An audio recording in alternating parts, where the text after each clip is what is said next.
a Chinese state-owned power company operating in Pakistan, expressed concern over the delay in payment and asked Islamabad to immediately release 12.35 billion Pakistani rupees, $68.9 million as transmission service payment, TSP, according to reports.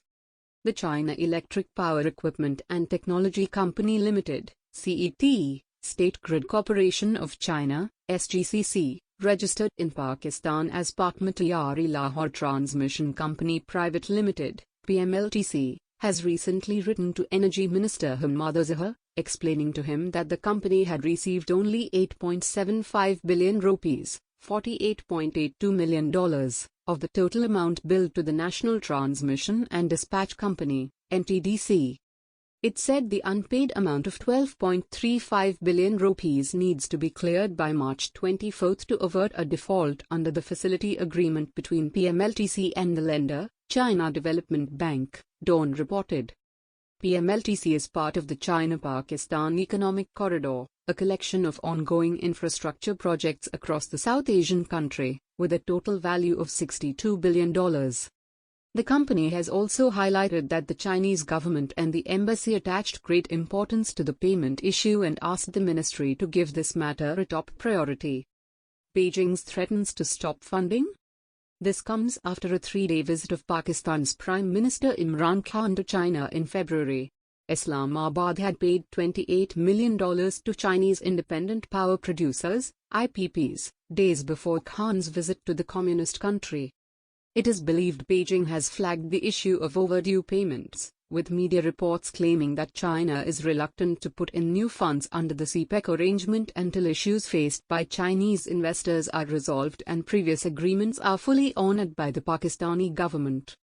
Beijing has voiced its concerns about the non-payment of power dues for some time, including at the highest level during Prime Minister Khan's visit to Beijing last month. Last September, during the 10th Joint Cooperation Committee, JCC, of the CPEC, Nangjare, Vice Chairman of the National Development and Reform Commission, called on Pakistan to step up the payment of $1.4 billion owed to operators of independent power projects under CPEC for the electricity they have supplied. Ning also asked Islamabad to ensure CPEC projects were completed on time, resolve its own project funding issues, reconsider increased taxes on the power generation companies, and increase incentives for Chinese companies to set up shop at CPEC special economic zones. As many as 10 energy projects worth $10 billion have been completed under the CPEC, while 4 power costing $4.7 billion are near completion.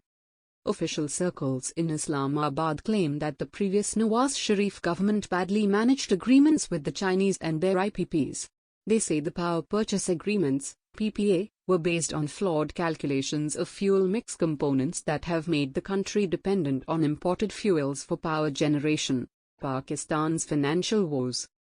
Pakistan is facing a severe financial crisis, with the budget deficit widening to an all-time high of $24 billion, the trade deficit to $31 billion, and the current account deficit expected to touch $31 billion by the end of June this year.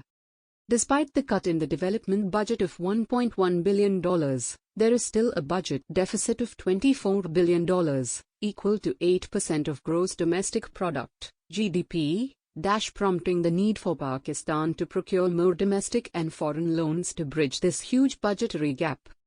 In such a situation, the Pakistani government had proposed to renegotiate the PPAs with Chinese IPPs operating under the CPEC, similar to what has been done with domestic power producers. The Pakistani government believed that if the agreements are successfully renegotiated, the country would save $14.29 billion on electricity costs over the life period of the newly built plants. However, China turned down this proposal during the September JCC, Joint Coordination Committee, meeting on CPEC, and Pakistan had to give written assurance that it would not reopen $15 billion deals of energy projects under the CPEC. Industrialist and saint-or of the ruling Pakistan Tehreek-e-Insaf, PTI, Nauman Wazir Khattak, told Asia Times that the total capital investment of most of the IPP agreements had been repaid during the first 2 to 3 years of operations. I repeatedly pinpointed that the IPPs intentionally misled the National Electric Power Regulatory Authority, (NERPA), and presented exaggerated input and overhead costs to get a higher percentage of tariffs. They should be forced to cough up billions they illegally made by misreporting to the regulatory authorities, he claimed. In 2020, a 9-member inquiry committee headed by a former chairperson of the Security and Exchange Commission of Pakistan, (SECP), presented a 296-page report to the Prime Minister, highlighting corruption at Chinese units installed under a government-to-government arrangement for CPEC-related operations. The report revealed that most of the agreements, including those set up under the CPEC arrangement, had made 50% to 70% in profits against a maximum threshold of 15% as determined by Pakistan's power regulator. Several IPPs had an investment payback period of 2 to 4 years and made profits as high as 10 to 20 times over their initial investment, the report claimed.